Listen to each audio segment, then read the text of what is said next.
Everyone, welcome to the new world with IITian thinking. तो दोस्तों, आज हमने 10 क्वेश्चन उठाए हैं, ठीक है, जो कि नीट में PYQ पूछे गए हैं। नीट के सारे हैं क्वेश्चन और ये ऑर्गेनिक के क्वेश्चन है, तो ये सारे बेहतरीन क्वेश्चन है। मतलब आपको ये आइडिया लग जाएगा इन क्वेश्चन के थ्रू कि आपका तैयारी कहाँ तक है, ठीक है ना। आपका कॉन्फिडेंस है या नहीं। आप अगर इसको सॉल्व कर लोगे तो आपका कॉन्फिडेंस थोड़ा सा बढ़ जाएगा, ठीक है। और अगर नहीं भी आता है ना, तो इन क्वेश्चन के थ्रू मैं आपको कॉन्सेप्ट रिवाइज कराऊंगा, जो भी ट्रिक टेक्निक होगा वो बताऊंगा, ठीक है। सबसे पहले आप खुद ट्राई करना और फिर देखना, ठीक है। और जल्दी से कैसे क्वेश्चन को अप्रोच करना है एग्जाम में वो भी सिखाऊंगा, ठीक है। तो हम एक एक चीज़ डिटेल में बात करेंगे। चलो स्टार्ट करते हैं, एक वन बाई वन सॉल्व करते हैं, ठीक है। तो चलो, पहला क्वेश्चन में पूछा था कि स्टेबिलिटी बताना था इसका, ठीक है। तो चलो यहाँ से हम सॉल्व करते हैं। देखो, स्टेबिलिटी बताना था, ठीक है। हम क्वेश्चन क्या था, CH3 कार्बोकटायन, ठीक है। फिर CH3 CH2 कार्बोकटायन, और एक में 2 मिथाइल लगा था। हाइड्रोजन को हम नहीं बना रहे, इसमें 3 मिथाइल लगा था। तो देखो, कार्बोकटायन की स्टेबिलिटी कौन कौन बढ़ाते हैं। जो कार्बोकटायन की स्टेबिलिटी होता है ना, वो डायरेक्टली प्रोपोर्शनल होता है +M effect, +I effect, +R effect, +H effect, ठीक है। अब +M effect, +I inductive effect, resonance, hyper conjugation, ये सब क्या होते हैं, ये तो मैंने जियोसिम पढ़ा रखा है। लेकिन ये इलेक्ट्रॉन डोनेटिंग ग्रुप होते हैं जो कि कार्बोकटायन की स्टेबिलिटी बढ़ाते हैं, ठीक है। ये चीज़ें आपको तो पता ही होनी चाहिए इस लेवल पे। तो अब देखो, यहाँ पे हमारा देखो, ये कार्बोकटायन है। कार्बोकटायन क्या होता है, sp2 कार्बन, ठीक है। और sp2 कार्बन के बगल अगर कोई sp3 कार्बन है, ठीक है ना, और उससे जुड़ा हाइड्रोजन है, तो उसको अल्फा हाइड्रोजन बोलते हैं। तो ये अल्फा हाइड्रोजन जितना ज़्यादा होगा उतनी ज़्यादा हमारा स्टेबिलिटी होगी। तो देखो, ये हमारा CH3 है, मिथाइल है ना। तो यहाँ पे 3 हाइड्रोजन 6 अल्फा हाइड्रोजन। इस केस में 3 3 6 9 अल्फा हाइड्रोजन। और इस केस में हमारा 3 अल्फा हाइड्रोजन। इस केस में हमारा एक भी अल्फा हाइड्रोजन नहीं। तो जितने ज़्यादा अल्फा हाइड्रोजन उतनी ज़्यादा हमारा स्टेबिलिटी, उतना ज़्यादा हाइपर कंजुगेशन होगा। हाइपर कंजुगेशन हमारी स्टेबिलिटी बढ़ाती है। तो हमारा जो ऑर्डर हो जाएगा वो क्या हो जाएगा, बताओ। सबसे मोस्ट स्टेबल ये हो जाएगा, ठीक है। उसके बाद हमारा ये हो जाएगा। अगर ऑर्डर भी लिखना चाहो, सबसे पहले नंबर पे ये आएगा, फिर ये आएगा, फिर ये, ठीक है। अब कोई कहेगा सर इसमें इंडक्टिव भी तो लग रहा था, तो उसको क्यों नहीं कंसीडर किया। तो जो हमारा प्रायोरिटी ऑर्डर होता है, सबसे पहले रेजोनेंस होता है, फिर हाइपर कंजुगेशन, फिर इंडक्टिव। तो ये डोमिनेटिंग फैक्टर होता है, ठीक है। ये चीज़ें पहले देखना, ठीक है। इंडक्टिव बहुत वीकेस्ट इफेक्ट होता है। चलो दूसरा क्वेश्चन सॉल्व करते हैं, ठीक है। दूसरा क्वेश्चन भी स्टेबिलिटी से ही था। उसमें कार्ब अनायन की स्टेबिलिटी पूछा था, ठीक है। तो उसको हम लिख देते हैं। देखो, इसमें बोला था ऑर्डर ऑफ स्टेबिलिटी, तो कार्बन आयन था, तो ऑब्वियस सी बात है कार्बन आयन की स्टेबिलिटी बतानी है। तो कैसे बताओगे कार्बन आयन की स्टेबिलिटी। देखो, अब जो कार्बन आयन की स्टेबिलिटी होती है वो डायरेक्टली प्रोपोर्शनल होता है -M -R -H और -I, इनके डायरेक्टली प्रोपोर्शनल होता है, ठीक है ना। और कार्बन आयन की stability directly proportional to electronegativity होता है। इलेक्ट्रोनेगेटिव मतलब sp का सबसे ज़्यादा, फिर sp2, फिर sp3। ये कार्बन आयन की स्टेबिलिटी का ऑर्डर है, ठीक है ना। ये बेसिक बातें हैं, मैंने जियोसिम पूरा पढ़ा रखा है। अब देखो, अब आप क्या करोगे, तो इसमें देखो, इसमें हमारा क्या है, ये कार्बन sp है, यहाँ पे क्या है, ठीक है ना, यहाँ पे कार्बन आयन है। तो ये तो हमारा बेंजीन रिंग पे है। अब ध्यान देना, अब देखो यहाँ पर अगर आप निकालोगे तो यहाँ पे क्या आएगा, सोचो। तो इसका भी हाइब्रिडाइजेशन आप पे sp2 ही लिख लो। और यहाँ पर भी हमारा क्या देखोगे, sp2, और यहाँ पर sp3 देखोगे, ठीक है। तो देखो, अब अगर इन सब में आप हाइब्रिडाइजेशन के अकॉर्डिंग कार्बन आयन की स्टेबिलिटी बताओगे, तो sp सबसे ज़्यादा पसंद करेगा कार्बन आयन को। तो ए फिर इस पे क्या बी हो जाएगा, बेंजीन रिंग पे sp2 है। अब कहोगे सर इस पे भी तो sp2 है, क्योंकि यहाँ पे R लगा है जो कि +I लगाएगा, ठीक है ना। और sp3 भी हो जाएगा, तो ये sp3 भी है एटलीस्ट, इसमें तो सारे sp2 दिखेंगे। और यहाँ पे भी +I लग रहा है जो कि कार्बन आयन को डिस्टेबलाइज करेंगे, तो इसलिए A B, उसके बाद ये क्या हो जाएगा, C हो जाएगा, ठीक है। अब C क्यों हो जाएगा, क्योंकि यहाँ पे एक डबल बॉन्ड भी है ना, sp2 है, ये sp3 तो एकदम कम हो जाएगा। उसके बाद D हो जाएगा। तो ये ऑर्डर है, ठीक है ना। ये ऑर्डर आप याद रख लेना। चलो अगला क्वेश्चन सॉल्व करते हैं। देखो, अगला IUPAC नेमिंग पूछा था। IUPAC नेमिंग भी मैंने पूरा पढ़ा रखा है ना, पूरा बाईसाइक्लो तक, उसे देखना। तो बस यहाँ पे आप नेमिंग इसका क्या हो जाएगा बताओ। तो नंबरिंग कर लो, 1 2 3 4 5 6। तो क्या हो जाएगा, 1 पे ब्रोमो, 1 ब्रोमो, 5 पे हमारा क्लोरो है। अब B पहले आ रहा है इसलिए पहले लिख रहा है, C बाद में आएगा इसलिए बाद में। 5 क्लोरो, और उसके बाद 4 पे हमारा मिथाइल है, 4 मिथाइल, ठीक है। और 6 कार्बन है पैरेंट चेन में, तो हेक्सेन, ठीक है ना, हेक्सेन। उसके बाद ई को, एक्सेन ई को काट दोगे, उसके बाद 3 पे ऑल है, तो 3 ऑल, 3 ऑल, अल्कोहल है ना, तो 3 ऑल हो जाएगा। तो ये IUPAC नेमिंग हो जाएगा, ये भी पूछा था एग्जाम में आपके, ठीक है। चलो नेक्स्ट क्वेश्चन सॉल्व करते हैं।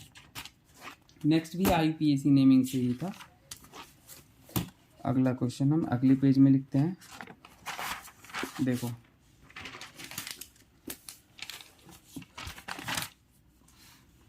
अब कोई कहेगा नंबरिंग आप BR से क्यों किए थे, तो सारे रूल्स आपको पता है, प्रायोरिटी अकॉर्डिंग और लोएस्ट लोकेंट रूल, वो सब चीज़ देख के करना होता है, नहीं, ठीक है। अब देखो, आपसे अगर बोला था 2,6 डाई मिथाइल, स्ट्रक्चर इसमें क्या होगा, ठीक है ना, 2,6 डाई मिथाइल डेक 4 इन, डेक मतलब 10 कार्बन। तो सबसे पहले इसमें कितने कार्बन थे, डेक थे ना, तो 10 कार्बन बना लेते हैं, 10 कार्बन, ठीक है। 1 2 3 4 5 6 7 8 9 10 बन गया। अब बोला था 2,6 पे हमारा डाई मिथाइल है, तो 1 2 2 नंबर निकालो, 1 2 3 4 5 6 7 8 9 10, 2 और 6 पे क्या बोला था, डाई मिथाइल, तो 2 पे हमने मिथाइल लगा दिया और 6 पे मिथाइल लगा दिया, डाई मिथाइल हो गया। उसके बाद बोला था 4 पे इन है, 4 पे इन है, तो 4 ये है, इन है मतलब डबल बॉन्ड लगा दिया, तो हो गया, ये आंसर हो गया। कोई दिक्कत नहीं होना चाहिए, ठीक है। ये भी PYQ का था। अगला क्वेश्चन को सॉल्व करते हैं। अगला में बोला था स्टेबिलिटी, बहुत ही अच्छा क्वेश्चन था, ठीक है। ये NO2 था, कार्बोकेटाइन की स्टेबिलिटी था, थोड़ा बेंजीन रिंग पे इस पर कई सारे कॉन्सेप्ट लगते, ठीक है। तो कोई दिक्कत की बात है नहीं, वैसे हो जाएगा क्वेश्चन ये भी इजली। देखो लिख देते हैं पहले, फिर हम आपको बताते हैं। NO2, ठीक है। और यहाँ पे क्या था, मोस्ट स्टेबल कार्बोकेटाइन पूछा था आपसे इस क्वेश्चन में, कौन सा सबसे ज़्यादा स्टेबल स्ट्रक्चर होगा। तो देखो, अब ये तो पता है जो NO2 है, ये -I और -M लगा है, जो कार्बोकेटाइन को डिस्टेबलाइज करेगा। लेकिन सबसे कम -I -M किस में लग रहा है, ये अब देखो, ठीक है। ये तो कॉमन है, इसे हटाओ। अब देखो, ये कार्बोकेटाइन, ठीक है ना, ये कार्बोकेटाइन, इसको देखो, ये हमारा क्रॉस रेजोनेंस कर रहा है, क्या कर रहा है, क्रॉस रेजोनेंस। ये हमारा क्या कर रहा है, लीनियर रेजोनेंस कर रहा है, और ये वाला वही हमारा लीनियर रेजोनेंस कर रहा है, ठीक है। अब देखो, लेकिन ये हमारा -I और -M लगाएंगे, तो -I -M कार्बोकेटाइन को कभी भी पसंद नहीं होता है। ये कार्बोकेटाइन जितना ज़्यादा दूर रहेगा उतना ज़्यादा स्टेबल होगा। तो देखो यहाँ पे, तो ये तो भाई हमारा क्या हो गया, पास में हो गया इसके, ये तो कभी स्टेबल होगा नहीं, क्योंकि भाई वो पसंद ही नहीं करता ना ये कार्बोकेटाइन को, तुरंत मारेगा, दूर भगाएगा। ये भी पास में होगा, 2 ऑप्शन तुम्हारे एलिमिनेट हो गए, बचा ये और ये।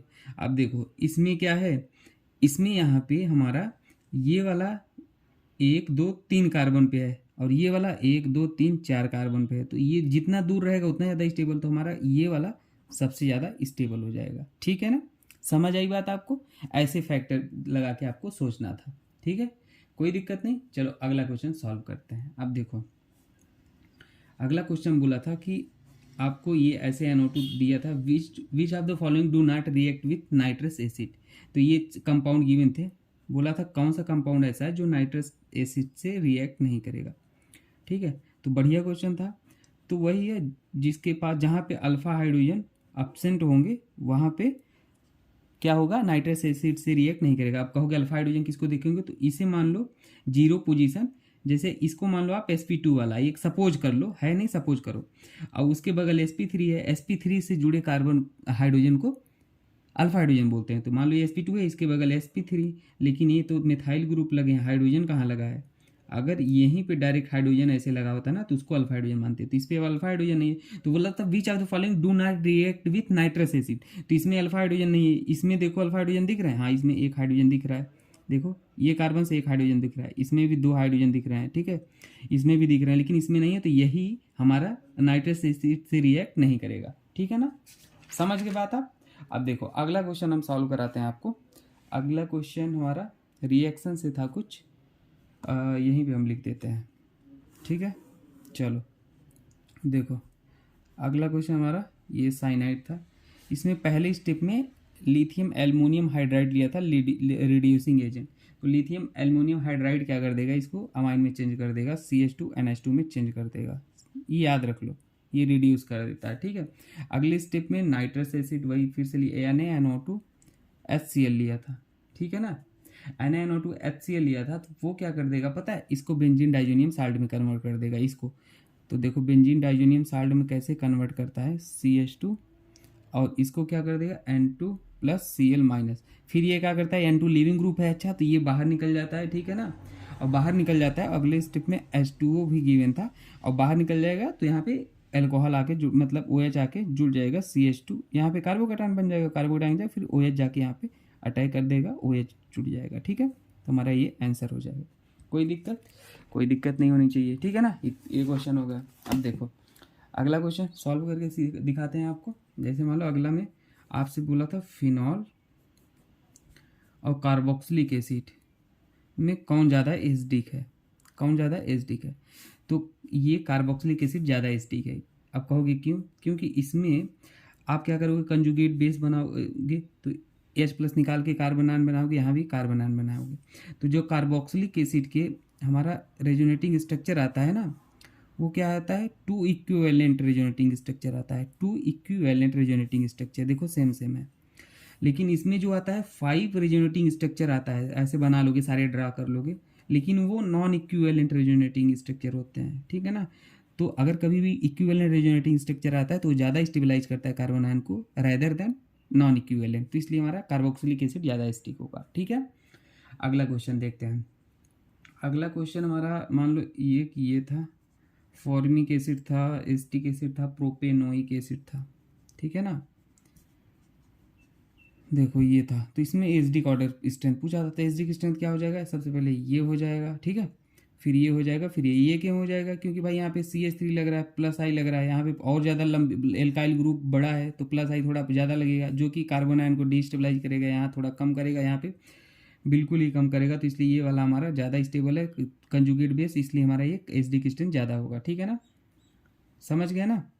तो ये हो जाएगा, ठीक है ना। बाकी GOC मैंने बहुत ही अच्छे से पढ़ा रखा है, वहाँ पे डिटेल में देखना अगर डाउट हो तो, ये तो रिवाइज करा रहे हैं जस्ट। लास्ट क्वेश्चन कर लेते हैं।